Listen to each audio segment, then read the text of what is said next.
All right, so it's March 23rd. We are about to wrap up our second full week since the collapse of SVB. And today's biggest update, day after Powell, day after comments from Yellen, is the regional banks. So you see this stack of money and this scissors right here? So yes, I'm doing this for the thumbnail, obviously. But why I'm showing this to you, because this is how the regional banks look. I'm not cutting the money. I'm not cutting it yet, but I'm just saying this is how they look right now, where like something's here. This is what I mean. Take a look at the regional bank index today, and it is now at the very low, to the point of where we were at from the day after SVB. So till today, bank stocks haven't gone lower, but they are at their lows. This is for the regional banks. So we got a lot to talk about. And actually, I need you to like the video, or I would appreciate it. And if you could get us to that 300,000. Every time I ask, though, we don't get it. So maybe just don't subscribe then. But listen, y'all were giving me a bunch of weird comments about my stuffed animals yesterday. And, you know, I just got to show you. You guys were asking. I have all these stuffed animals because I'm really good at claw games. So this is my trophy. Here, I'll just show you. So this is one. He's just right here in the studio. He's ready to go. Then we got this one right here. He's chilling. He's fine. This one's just my uncle. It's a long story. Then here on the beanbag, bro, like this is like a little, all of these, I won them, bro. You met Abdul before. He showed up a little last year during some volatility. Say what's up, Abdul. Then I got the backup horns on deck. I thought you want to see that. That's very important. I even have this sloth inflatable, like, I've never used it though. And then, yeah, all right. So yeah, I got a bunch more in the other room. I don't want to go and show you, but like, honestly, you're right. It's weird. So let's just talk about it. Not that, but today.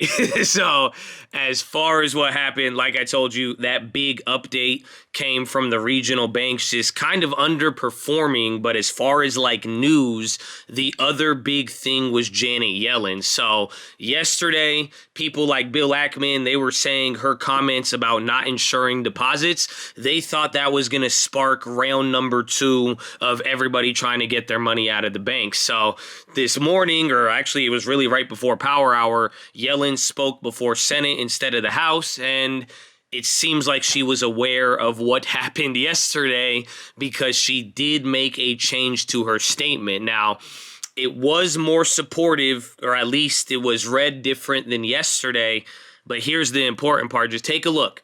Here is the two side by sides. I'm going to let you read it. I'm going to give you a second. Again, I hope you like the video, but here's both of them from yesterday's speech and today. And remember, people were expecting that yesterday's speech caused some of the down move. I want you to notice something that is different. Let's see. Post it in the comments before I say it. I feel like this is a weird TikTok now. But the interesting part about the changes is that it read better and people liked it, but she left out the part that the banking system is stable. So people picked up on this. And that's why I love the market, man. I'm telling you, just watching the interpretation. We watch it live on stream. Hopefully we see you there. But just seeing after hours and then like the justifications is pretty funny. But that's what you have here on the chart. That's why we had this pop when the pre-written statement came out. We were flushing into the lows after being up over 2%. Then Yellen's comment came out. Then we popped. And then it came down and hit another low. And some people are saying it was because of the fact that they left out that the banking system is stable. But then we kind of ramped up a little into close. But still, definitely not the vibe you had in the morning. And that's like even the funny part. If you look at today, we had a very big gap up, and some people were thinking this was a dovish digestion of Powell, and they thought this was like, nah, the rate pause is coming up. People thought this was a good buying opportunity, and that boom, the market's strong. But you could see this was a wild flip-flop. It's even 100 points between the top and bottom of yesterday.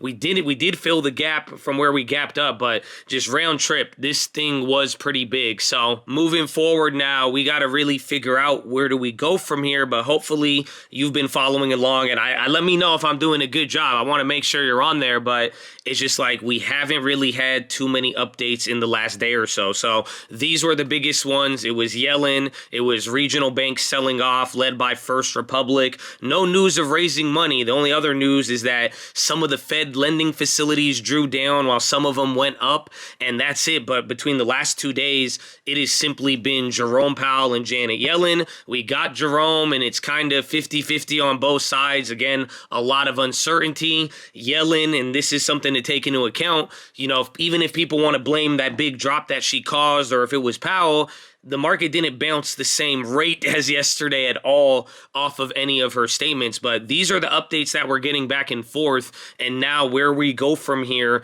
is waiting for the next domino to fall. So this is where it gets interesting. We got to keep watching the updates and now keeping our eyes on all of the regional banks. Those are really the big ones and still the ones with risks. XLF and the bigger banks, JP Morgan, Goldman, they're kind of holding up for the most part, and they're kind of seen as the winners. They would be later stage of anything, but right now it's kind of clear it's going to be a smaller bank or just not one of the big ones to fall, and we have a list of them, and that's the thing, is that it is going to be harder to predict. I mean, by nature of what's going on, yes, it matters what bonds they hold, but not as much. What matters more, it is customers leaving and the customers withdrawing. It is a very subjective measure to find out, okay, this one's going to happen next, this is going to happen.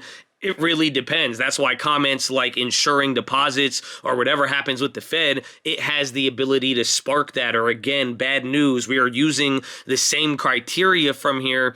That is what we have to keep in mind. It's just like, okay, do they need to raise capital or are they selling assets?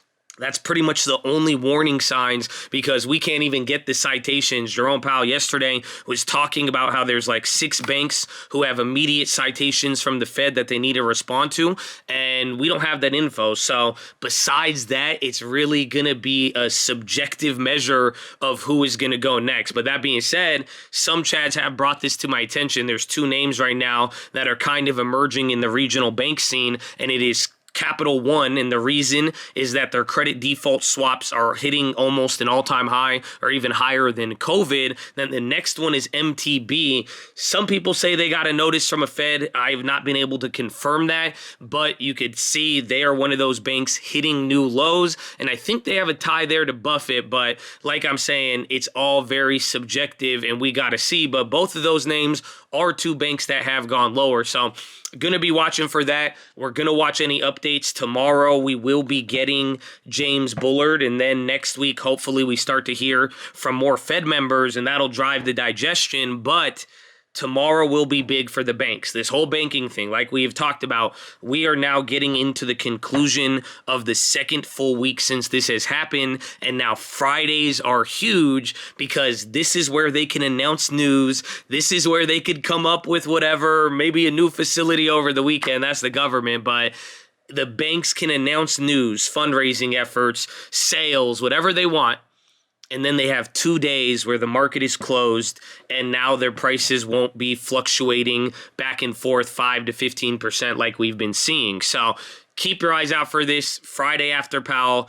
Friday with bank stocks, 2 weeks in, regionals are at the low, and then we're even going to get a little bit of Fed speech. So Chad, I hope you're ready. I hope you've been enjoying it. And again, all of what we're seeing, I hope you've been watching these watch lists. And like I've been telling you, get ready for an uncertain market. I could call it volatile, but I think it's going to be different than volatile. I think it is going to be uncertain as we are getting ready. This is the shift before the shift, but to simplify everything from the Fed in yesterday, even yesterday's video, the Fed is saying we are not pausing, but we are now talking about pausing. So there you go. So Chad, I hope you're ready. I'll see you in the morning for Friday. Thank you guys again for all the love and appreciation. I hope you've been enjoying it. I hope you make it to the end of the year. And even if if you got doubt. Let us help you, okay? Just stay even in the stream. You would be surprised, but I'm telling you, endurance, long term. Keep focusing ahead. Just make it to the end of the year, because even then, this year has already been crazy, man. These first 3 months, we are ending the first quarter, but don't forget what happened last year. So I think some of you are glad if you made it to the end and you're even seeing it. So don't lose that stamina, okay, chat, and get ready. But I love you all, and that's it. I don't have any. I got protein, Premier Protein. This ain't even a sponsorship. I tell you to drink water, drink protein. I did that. You guys want the weights? Oh, I didn't even show you the weights. Yeah, bro. I told you I had this on the desk. I was just like, see, I'm sitting down. I don't want to make it too. You said go slow, go slow. See, now, man, I get really awkward with this, man. Okay, hold on. Now I can't put it down easy either because it's heavy. Okay, I'm gonna just go, man. I love you.